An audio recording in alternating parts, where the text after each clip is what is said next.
Aí, Coelho, e nessa aula de hoje iremos falar sobre função afim, né? O que nós já sabemos sobre função? Já sabemos que função é uma relação entre grandezas.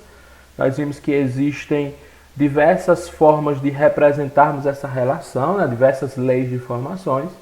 E neste momento nós iremos trabalhar com uma formação específica, com uma representação algébrica e representação gráfica específica. Então, primeiro, como eu definiria função afim? Nós já sabemos que toda função será uma relação entre duas grandezas, né, entre dois conjuntos. Na função afim, nós teremos sempre uma relação dos reais para os reais, uma função dos reais para os reais. E a principal característica da função afim é a sua representação algébrica, é a sua lei de formação. Por isso é necessário saber que toda função afim, que também é chamada de função de primeiro grau, vai ter sempre essa estrutura. Um f de x igual a x mais b. O a e b são chamados de coeficientes da função. Eles serão representados sempre por valores numéricos, né? Serão valores numéricos conhecidos da lei de formação. O x é a incógnita, né? A representação da variável independente. O f de x é a variável dependente. Sabemos que toda função é uma relação interdependente de grandezas. E para todo x pertencente aos reais, porque o x representa o conjunto domínio e nós temos um domínio real. Ok? Vamos a alguns exemplos. Então nós temos aqui um exemplo 1, f de x igual a x mais 4. Ó, perceba que nós temos aqui uma lei de formação de uma função afim, função do primeiro grau. Exemplo 2, f de x igual a menos 2x mais 8. O 3, f de x igual a 5x. O 4, f de x igual a x. Nas leis de formações, né, nesse estudo inicial, é importante relembrarmos, né, na verdade é importante sabermos identificar os seus coeficientes. Quais são os coeficientes da lei de formação da função afim? O a e o b. Esse coeficiente a gente vai chamar de coeficiente angular mais adiante, ou taxa de variação. O b, coeficiente linear ou valor inicial. Nesta primeira função, nós temos um a igual a 1, b igual a 4. Ó. A é o coeficiente do x. Nós temos aqui 1x. Professor, mas por que o 1 não está aparecendo? Porque ele é elemento neutro na multiplicação. Aqui seria 1 vezes x, é o próprio x. Então, a igual a 1, b igual a 4. Na segunda, nós temos a igual a menos 2, b igual a 8. Ó. Coeficiente do x menos 2. Percebam que o a é o coeficiente. Tem gente que pega aqui menos 2x e erra. A menos 2, b igual a 8. No C, ó, nós tivemos a igual a 5, b não aparece. Professor, por que o b não aparece? Porque ele é nulo, porque ele é zero, né? 5x mais 0 dá o próprio 5x. Por isso, da não necessidade de escrita deste coeficiente b. Mas eu preciso saber que quando o coeficiente b não aparecer, ele vai ser nulo. Então, a igual a 5 e b igual a 0. Só uma observação, pessoal. O a ele será sempre diferente de 0 na função afim, na função do primeiro grau. Se por acaso o a for igual a 0, vai ficar 0 vezes x, vai dar 0 mais b igual ao próprio b. F de x igual a b, isto é a forma, né? Esta é a forma de uma função constante. Função constante é aquela que não tem variação, né? Variação para os valores de y, para os valores do f de x. Quarta função, f de x igual a x, ó, nós temos aqui também um b nulo, um coeficiente b nulo, e o coeficiente a, que é o valor de x igual a 1. Então, a igual a 1, b igual a 0. Ok? Então, algumas observações aqui, ó. Esta terceira função, f de x igual a 5x, por ter o coeficiente b igual a 0, ela também será chamada de função linear. É uma função afim, permanece sendo função afim, porém função afim linear. A última função, f de x igual a x, também será uma função afim, porém a função afim identidade. Professor, por que identidade? Porque os valores de x serão iguais aos valores de f de x. Quando x for 2, f de x vai ser 2. Quando x for 3, f de x vai ser 3. Diferente da função linear. Quando x for 2, eu vou ter 5 vezes 2, 10. x2, f de x, 10. Quando x for 3, 5 vezes 3, 15. x3, f de x, 15. Ok? Vamos falar um pouquinho sobre o gráfico da função afim. Nós vimos na introdução ao estudo de funções que toda função pode ser representada graficamente, permite uma representação gráfica. E a função afim, por ser uma função específica, terá sempre como representação gráfica uma reta, né? Uma reta oblíqua aos eixos. Que eixos são esses, professor? São os eixos do plano cartesiano. Eixo horizontal, que a gente chama de eixo X, que é eixo das abscissas, e eixo vertical, que é o eixo Y. Nós temos aqui o eixo horizontal, o eixo X, eixo das abscissas, eixo vertical, eixo Y, eixo das ordenadas. Beleza? Então nós temos aqui uma função f de x igual a 3x mais 6. Percebam que eu já generalizei aqui, ó, f de x igual a y. O f de x é representado no plano cartesiano pelo eixo vertical, pelo eixo y, igual a 3x mais 6. Esta função está representada graficamente por essa reta. E percebam que dois pontos foram destacados, né? O ponto B e o ponto A. O ponto A é o encontro da reta com o eixo horizontal, com o eixo das abscissas, com o eixo X. E o ponto B é o encontro da reta com o eixo vertical, com o eixo ordenado, com o eixo Y. As coordenadas do ponto B, 0 e Y, né? No caso aqui nós já sabemos que é 0 e 6. Ó, o valor de Y neste ponto vai ser 6, o valor de X 0, porque se eu descer aqui, ó, sair do ponto até o eixo horizontal, nós teremos a abscissa 0. Não esqueçam que, pessoal, todo ponto, né, todo par ordenado, ele será representado, ó, par ordenado, ele será representado pela abscissa x e pela ordenada y, né? Isso vocês aprenderam no 7º ano e revisaram no nosso estudo inicial de função, quando nós revisamos o plano cartesiano. Então nós temos aqui x e y e as coordenadas do ponto A, né? Esse aqui é a interseção do gráfico da função com o eixo y. Coordenadas do ponto A, x e 0, o valor de x aqui vai ser menos 2, y 0, né? Menos 2 nesse ponto específico. Coloquei x e 0 para a gente generalizar. Em qualquer função de primeiro grau, em qualquer função afim, a interseção do gráfico da função com o eixo x terá sempre coordenadas x e 0. O valor de x vai ser determinado pela função específica, o valor de y vai ser sempre 0. A interseção da reta com o eixo y, né, que é esse ponto aqui, que está sendo representada pelo ponto B, vai ter como generalização para o par ordenado 0 e y. O valor de x será sempre 0, o valor de y será determinado pela lei de formação específica. Ok? Então nós já sabemos aqui que a interseção do gráfico da função com o eixo y vai ser 6, já está claro para vocês, né? No gráfico já deu para percebermos esta generalização, esta condição específica na verdade. E como chegarmos nesse 6 desconhecendo o gráfico, sem a representação, sem a condição do gráfico? É só substituirmos o x por 0. Ó. Nós vimos que na interseção, no ponto que representa a interseção, o encontro da reta com o eixo y, o valor de x vai ser sempre 0. Então x igual a 0, y igual a 3 vezes x, como x é 0, 3 vezes 0 mais 6, y igual a 6. Daí nós chegamos nas coordenadas desse ponto B, nas coordenadas dessa interseção, 0 e 6. Coordenadas do ponto de interseção da reta com o eixo x, ó, sabemos que neste ponto aqui, nesse ponto, o valor de y será sempre 0, porque o ponto está sobre o eixo horizontal. Se y é igual a 0, teremos 3x mais 6 igual a 0. Eu só peguei o y aqui e coloquei aqui do lado direito, ó, inverti a ordem do membro, sem alteração de sinal, porque eu mudei todo mundo.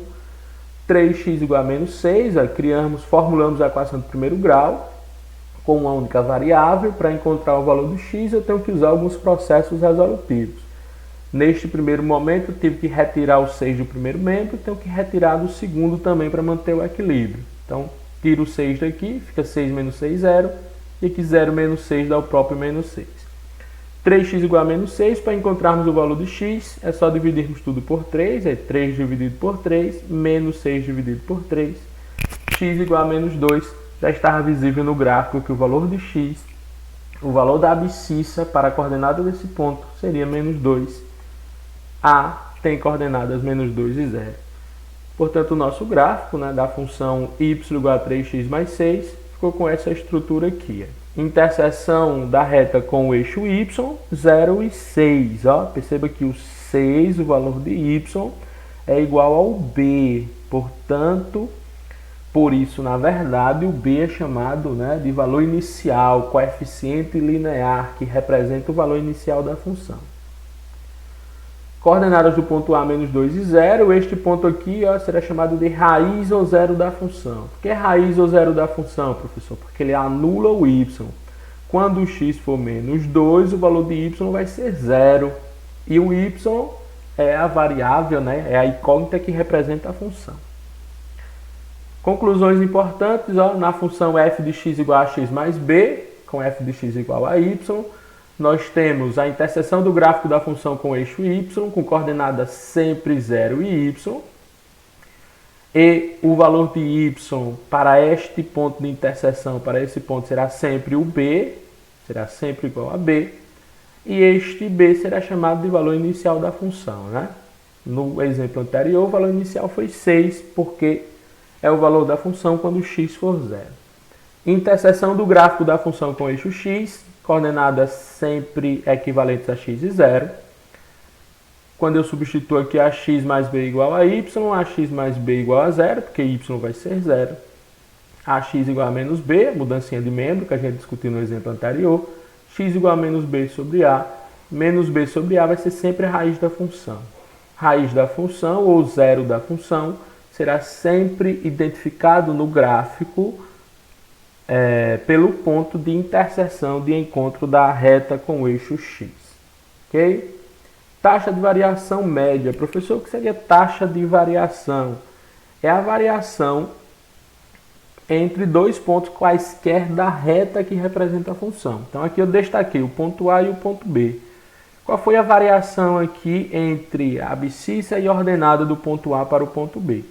A variação da abscissa é a seguinte: o ponto A estava aqui na abscissa 1, x igual a 1, o ponto B está na abscissa 3. Então nós tivemos uma variação, né, um deslocamento de dois intervalos. Ordenada é o y, o ponto A estava no 3, ó, y igual a 3, ponto B no 5, y igual a 5. Qual foi a variação, deslocamento? Foi de dois intervalos também. A taxa de variação média, né, será sempre a razão entre o deslocamento vertical e deslocamento horizontal. Razão é uma comparação de grandezas feita normalmente na forma de fração. Então eu vou pegar aqui deslocamento vertical sobre deslocamento horizontal. No caso 2 sobre 2, que vai dar igual a 1. Perceba que se colocarmos um ponto C, ó, essa taxa de variação se repetirá. Por quê, professor? Porque nós temos uma reta, né? Nós temos um elemento infinito. Destaquei aqui as coordenadas do ponto A. Ponto A, coordenadas, primeiro x1, y3. Ponto B, coordenadas, primeiro x3, y5. E ponto C, coordenadas, menos 1 para x e 1 para y. Vimos que a taxa de variação média será sempre a razão entre deslocamento vertical, ó, deslocamento vertical, ΔY, sobre deslocamento horizontal, ΔX. Como é que eu identifico o deslocamento horizontal, professor? x2 menos x1. 3 menos 1, 2. 2 intervalos de deslocamento horizontal. Vertical, y2 menos y1. Então, a distância do ponto A até o ponto B, na verdade o intervalo, né, de A até B, possui a taxa de variação 1, porque 3 menos 1, 2, já vimos aqui, ó, 3 menos 1, 2, 5 menos 3, 2, y2 menos y1, razão ΔY sobre ΔX, 2 sobre 2 igual a 1. Percebam que de C até A nós temos a mesma taxa de variação, ó, já temos concluído, né, já temos chegado a essa conclusão que a taxa de variação, independentemente dos pontos destacados, será a mesma para a reta de uma função específica. x2 menos x1, então eu destaquei aqui o x do A como x2, vai ser 1 menos menos 1, 1 menos menos 1 vai dar 2, porque menos com menos vai dar mais, 1 mais 1, 2. Perceba que são realmente dois intervalos, ó, do menos 1 até o 0 um intervalo, do 0 até o 1 mais um intervalo. y2 menos y1, nós temos aqui 3 para o y2 do ponto A e 1 para o y1 do ponto C. 3 menos 1, 2, ó, 2 intervalos visíveis no gráfico. 2 dividido por 2 vai dar igual a 1, vai ser igual a 1. Percebam que a taxa de variação média, ó, é igual ao valor do coeficiente A. X, 1x, ó, o coeficiente A é 1, coeficiente B 2. Taxa de variação igual a 1. Daí nós já chegamos a uma conclusão. A taxa de variação será sempre igual ao coeficiente A. Executei aqui o mesmo processo em uma outra função, a f de x igual a menos 2x mais 3. Destaquei aqui os pontos A, C e B. Coordenadas do ponto A, menos 2 e 7. Coordenadas do ponto B, 1 de x e 1 de y. Coordenadas do ponto C, menos 1 de x, ó, menos 1 de x e 5 de y. Usando a mesma relaçãozinha, intervalos de A até B e de B até C, ΔX, x2 menos x1, ΔY, y2 menos y1, taxa de variação ΔY sobre ΔX. De A até B nós temos ponto B como sendo o segundo, né? Valor de A, ponto B como sendo o primeiro, perdão. Valor de B, 1 para x, valor de A, menos 2. x2 menos x1. Então vai ficar 1 menos menos 2, menos com menos mais, 1 mais 2, 3. ΔY, 1, valor de y2 aqui no B, 7, valor de y1 aqui no A. 1 menos 7 igual a menos 6. Então nós teremos ΔY sobre ΔX, menos 6 sobre 3, que vai dar menos 2. Perceba que o processo se repete aqui no ponto C. É só executar a mesma relação, vocês chegarão na mesma taxa de variação. E aqui estão algumas conclusões importantes, ó. Para toda função f de x igual a x mais b, ou seja, para toda função afim, função de primeiro grau, a taxa de variação média representada, né, será representada na lei de formação por o coeficiente A pelo coeficiente A. E como eu calculo o coeficiente A? Conhecendo dois pontos desta função, né, dois pontos do gráfico que representa essa função, determinando a razão entre os deslocamentos, né? Deslocamento vertical, y2 menos y1, e deslocamento horizontal, x2 menos x1.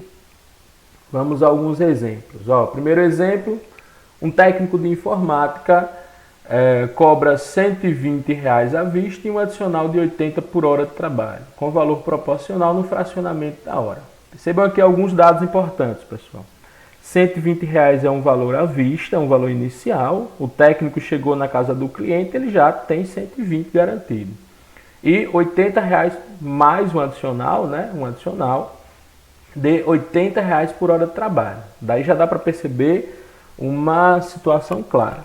O valor final ele vai depender das horas trabalhadas, né? Ele vai ser gerado pelas horas trabalhadas mais esse acréscimo de 120. Perceba que o R$ 80, que é o valor cobrado por hora, ele determina uma variação do valor final. Quanto maior o tempo, maior o valor final devido a essa variação de 80. Mais esse acréscimo de 120. O 120 é um valor fixo, é um valor inicial. Já dá para associarmos as informações desse problema às características estruturais da função afim da função de primeiro grau. Mas vamos às perguntas. Letra A, quanto o técnico receberia por 4,5 horas de serviço? Letra B, dispondo de R$ 760, é possível contratar esse técnico por quantas horas? E letra C, qual é a lei da função que representa o valor V em reais de um serviço de X horas feito pelo técnico? Vamos à resolução. Letra A, ó, ele quer saber o valor total recebido em um determinado período, o período de 4,5 horas de trabalho. Nós já sabemos que o valor total recebido pelo técnico vai ser o valor da hora, que é o valor variável, taxa de variação, vezes a quantidade de horas trabalhadas, mais aquele valor inicial, o valor fixo, o valor da visita, né, que nós normalmente denominamos. Portanto, esse valor final vai ser 80 vezes 4,5. Ele trabalhou 4,5 horas, que custava cada um R$ 80. Percebeu que o valor foi fracionado, né? Mais 120. 80 vezes 4,5, 360, mais 120, 480. Letra B, ele quer saber quantas horas serão pagas, né, serão adquiridas por um cliente de serviço desse técnico se ele tiver R$ 760. Estrutura inicial, né? Nós sabemos que os R$ 760 é o valor total, é a soma dos valores de cada hora mais os 120. O que foi que nós fizemos aqui? Executamos o processo inverso. Para chegarmos no valor total conhecendo o tempo, é só pegarmos 80, que é o valor variável, vezes o tempo, mais 120. Como eu já conheço o valor total, eu vou usar o inverso. Ó. Eu vou pegar os 760 menos 120, a operação simétrica da adição e a subtração, que deu 640. E vou pegar esses 640 e dividir por 80. Ó. O inverso da multiplicação, a operação simétrica da multiplicação, é a divisão. 640 dividido por 80 vai ser igual a 8 horas. Portanto, nós concluímos que R$ 760 pagará um tempo de, um período de 8 horas trabalhadas por esse técnico. E a última letra C, ele quis saber, ele solicitou a função, a função V, valor, em função do tempo X. E a letra A responde, O valor V, em função do tempo X, vai ser 80 vezes X, 80 vezes o tempo, mais 120. 80, valor variável, taxa de variação, representa o A na lei de formação da função afim. 120, valor fixo, valor inicial. O valor inicial é representado pela lei de formação da função afim, pelo coeficiente B. Ok? Vamos a um segundo exemplo. O segundo exemplo, ele diz, obtém a lei de formação da função, cujo gráfico é mostrado abaixo. Então, nós temos aqui o gráfico, temos uma reta oblíqua aos eixos, horizontal e vertical, e nós percebemos nesse gráfico dois pontos destacados. Ponto A, coordenadas do ponto A, vai ser sempre importante identificarmos as coordenadas dos pontos. Menos 1 e 1, valor de x menos 1, valor de y1. Coordenadas do ponto B, como o ponto B é a interseção da reta com o eixo y, então o valor de x aqui vai ser 0, o valor de y 4, vai ser 0 e 4. Sabemos que a forma geral da função afim é f de x igual a x mais b, e como a questão pediu a lei de formação, preste atenção pessoal, a questão pediu a lei de formação, será necessário identificarmos o valor de A e o valor de B. Na lei de formação de uma função afim, os valores dos coeficientes A e B são numéricos, são conhecidos. Então não precisa do valor x, porque nós sabemos que x aqui são infinitos valores, essa reta é infinita.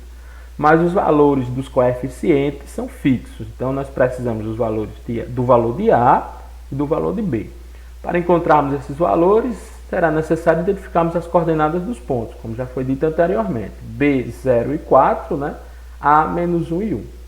Percebemos que o B é a interseção da reta com o eixo Y, portanto o valor inicial. O valor inicial é representado na lei de formação pelo coeficiente B.